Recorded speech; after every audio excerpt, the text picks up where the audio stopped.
And then the last bar graph is our IRT data. So this is the independent review team. Okay. A part of my appraisal is, and all leaders, all administrators on the campus, all my assistant principals as well, is how well are we ensuring that there's high quality instruction happening in the classrooms. So that's where you hear about the spot. I don't know if you hear about the spot observation or the spot forms, or the administrators are always in the classroom, they're always observing, well, we are ensuring that the instruction that's happening in the classroom is at a high tier, it's at a high level, and it's being provided effectively to the students. And we have to be there in order to provide the little tidbits, the on-the-spot coaching, the lean-ins, the suggestions to help the teacher meet the needs of the students as when we are in there. So the district also sends IRT, which is independent review teams, to the campuses so that they can do their own observations of what's going on and compare that to what we have been doing on the campus, because they want to ensure that there's alignment. If the district is saying this is what we expect for high quality instruction to look like at the campuses within our district, then I should be able to go to that campus, and if the teachers on your campus have received X amount of points in this domain, then when I get there, I should see that same, I should be around the same in that space. And so that's what we kind of have here. So I wanted to show them this. So this walk happened right before the Thanksgiving break. Okay. And they walked 10 classrooms. They averaged the scores of the observations, and then they provided me with the average scores per area. Oh, you were pretty close then. So these are your spot. So then the districts. Yeah, so the black bars are our spots. Okay. You and the assistant principals. Yes, so me and the assistant principals, yes. So domain 1 is planning, how well teachers plan, it's out of 2 points. Okay. Domain 2 is instruction, how well they're providing instruction, and I'm sure there is a spot form that is available online somewhere, but where you can kind of see the specific criteria. Right. And then domain 3 is learning environment.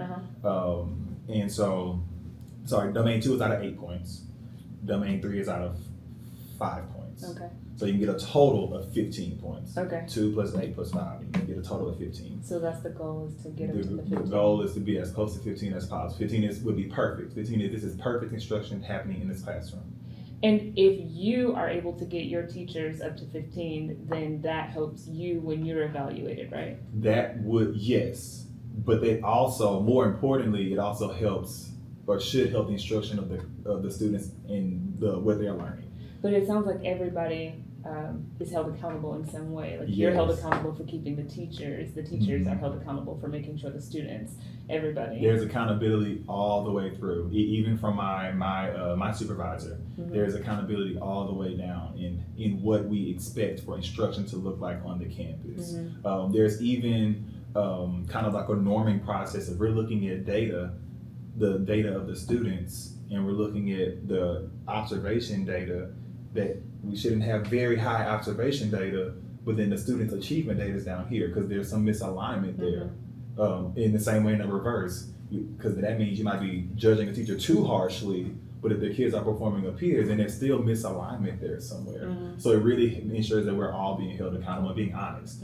So from my conversations with peers, because I don't have access to some, I'm sure that this all exists on some spreadsheet somewhere in central office, but I've heard that I'm pretty closely aligned, or our campus was pretty closely aligned, as far as not even being 1 full point away, where other campuses, that was not necessarily the case. Okay. So how do you feel about, what's the last page? So this last part is literally our action plan. Okay. So that's why I'm talking about growing staff capacity to provide the highest quality instruction. That's our first action. And then this is just what the checkpoints.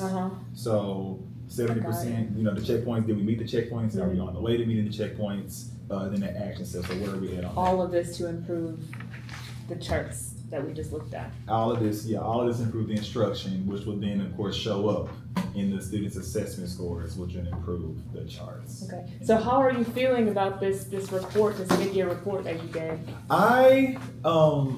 For me, data is data, and I won't ever feel bad about it. I think that it was eye-opening for the teachers, and I had a lot of teachers, and even my administrators when I presented, because I presented it to my administrators about an hour and a half or two before I presented it to the teachers. Mm-hmm. And they just said, you know, this puts it into perspective. The teachers even said, now I understand why you've been telling me you need to have an aggressive monitoring or purposeful monitoring chart. When I tell the teachers that when I am walking around the classroom, you expect me to have a purposeful monitoring chart so that I am assuring that the students are learning or mastering mastering the content as I am teaching it. By name, I know who is doing so, and because it is a part of your action plan. If the teachers don't know that, then they may not buy into it as much. And then moving forward, I mean, this year the action plan is the ability to achieve or complete the action plan is really kind of not solely, but it is a part of our, as an administrator's, appraisal. Mm-hmm. It is not a part of the teacher's appraisal, but it may become a part of the teacher's appraisal in the future because, as you said, there's accountability for everyone on campus to ensure that they are meeting the needs and behind the vision of the leader, behind the vision of the principal, behind the vision of the superintendent. So once I kind of had the conversation with them and say, who's to say that next year, you know, this might be a part of your appraisal as it is a part of mine. So let's all come together and say, this is what needs to be done for the betterment of Fleming, because my leader, my Principal Adams, says these are the steps that I think we need to take in order to make the academic improvements. Do you think that this is what will make the students close those gaps? I do. I think that it is all in how we go about completing in this. So this is, yes, there are some checklists, yes, there are some boxes to check off, absolutely. But it's not just simply about complying. It really is about ensuring that we are doing what is in the best interest of the students. It's very easy to say, do this.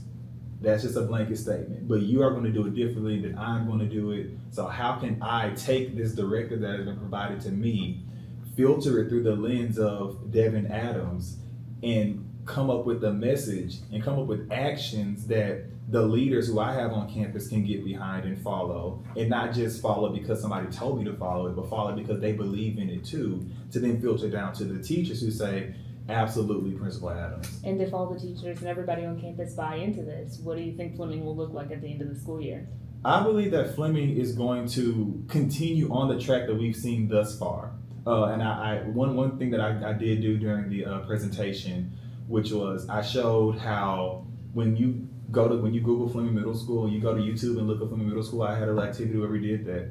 At one point, you just see fight videos and all this stuff all the time. We don't see that now.